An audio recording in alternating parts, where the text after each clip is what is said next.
मी ए.पी.आय. दराडे, नेमणूक Dahiwadi police station. सध्या शिंगणापूर येथे महादेवाची यात्रा चालू आहे.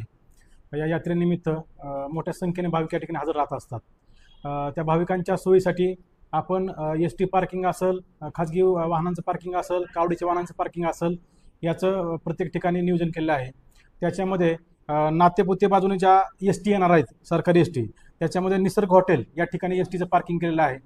ज्यांना नातेपुते बाजूला एस टीने जायचं असेल त्यांनी नातेपुते रोडला एक निसर्ग हॉटेल आहे, त्याच्या पुढे एक एस टीचं पार्किंग तयार केलेलं आहे. त्या ठिकाणी भाविकांनी जायचं आहे आणि त्या ठिकाणी नातेपुते आणि पंढरपूर बाजूला जायचं आहे.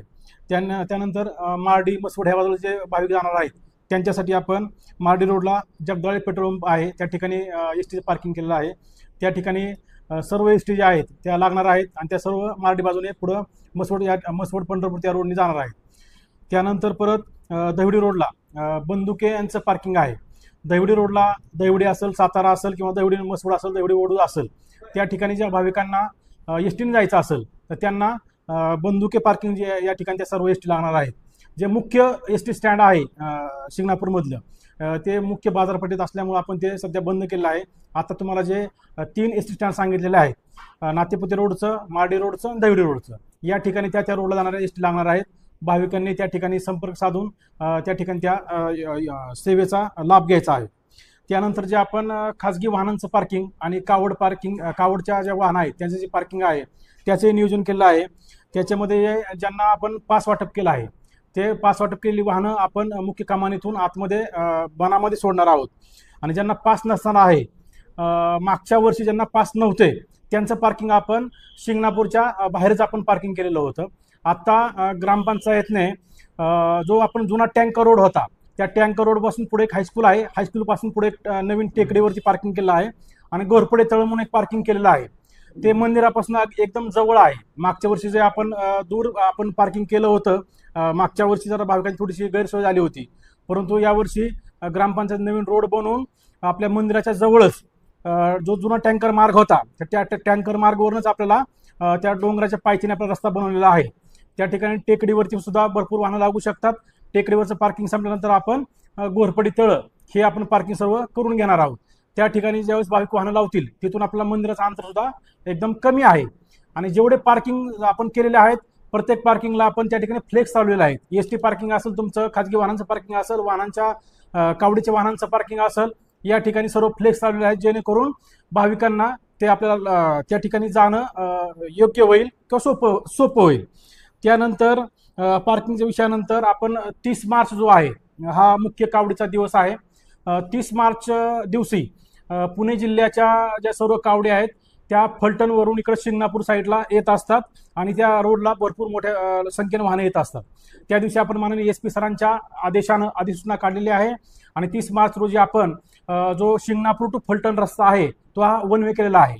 म्हणजे 30 तारखेला सकाळी 6 पासून ज्या भाविकांना शिंगणापूर येथून पुण्याला जायचं असेल, सातारा जायचं असेल किंवा या साईडला पंढरपूरला फलटण मार्गे जर कोणाला इकडे बारामतीला जायचं असेल तर त्यासाठी शिंगणापूर ते फलटण हा रस्ता बंद केलेला आहे, वन वे आहे. त्यांना जायचं असेल त्यांनी शिंगणापूरमधून इथून शिंगणापूरला फलटण जाताना शिंगणापूरवरून दहिवडी ते फलटण हा रस्त्याचा उपयोग करायचा आहे. किंवा मध्ये एक थाराळे म्हणून एक गाव आहे, तिथून मधून एक रस्ता आहे. शिंगणापूर टू फलटण हा रस्ता बंद असल्याने मधनं थाराळेवरून पण जाऊ शकता आणि ज्याला बारामती साईडला जायचं आहे किंवा नातेपुते साईडला जायचं आहे त्यांनी आपण इथे शिंगणापूरवरून डायरेक्ट नातेपुते आणि पुढे जायचं आहे आणि नातेपुतेने पुढे बारामतीला जायचं आहे. सर्वात महत्त्वाचा विषय काय आहे, 30 मार्चला शिंगणापूर ते फलटण हा रस्ता शिंगणापूरकडून फलटणकडे जाणाऱ्या वाहनासाठी पूर्णपणे बंद असणार आहे. तुम्हाला आता मी पर्यायी मार्ग सगळे सांगितलेले आहेत, सर्वांनी त्याचं काटेकोरपणे पालन करायचं आहे. त्यानंतर आपण या ठिकाणी कावडीधारकांच्या वाहनांना पास वाटप केलेलं आहे. पूर्णपणे जो ट्रॅक्टर आहे ट्रॅक्टरला पूर्णपणे या ठिकाणी बंदी घातलेली आहे. ज्यावेळेस प्रांत मॅडम आल्या होत्या, तहसीलदार साहेब आले होते, ग्रामपंचायतचं पूर्ण प्रशासन होतं, कावडीधारक आले होते, त्या मीटिंगमध्ये आपण ट्रॅक्टरधारकांना या ठिकाणी बंदी केलेली आहे. त्याचं कारण असं आहे, ट्रॅक्टरला 1 टायली 2 टायली असं जोडून लोक येत असतात आणि ट्रॅफिक या ठिकाणी भरपूर जाम होत असतं. सुरुवातीलाच मीटिंगमध्ये सर्वांना पूर्वसूचना दिलेली आहे. त्यामुळे कुणीही कृपया करून ट्रॅक्टर घेऊन या ठिकाणी येऊ नये. ट्रॅक्टरला कोणत्याही पद्धतीने आम्ही वरती सोडणार नाही. त्यानंतर सर्व भाविकांना सूचना आहेत, या ठिकाणी भरपूर मोठ्या प्रमाणात गर्दी जमत असते. कुणीही मौल्यवान वस्तू असतील त्यानंतर किमती वस्तू असतील कुणी या यात्रेमध्ये घेऊन येऊ नयेत.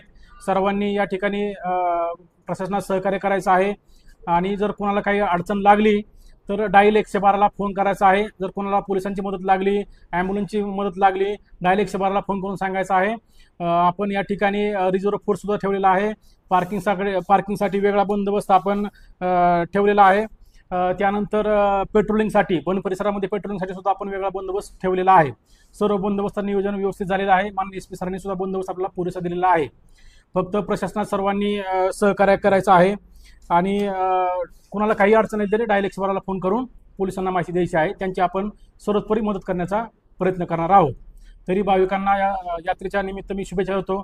आणि जे 3-4 दिवस आपल्याला जे राहिलेले आहेत त्याच्यामध्ये प्रशासनात सहकार्य करावं या निमित्त याविषयी मी माननीय SP सरांच्या वतीनं पोलीस प्रशासनाच्या वतीनं आवाहन करतो आणि सर्वांनी प्रशासनात सहकार्य करावं. धन्यवाद.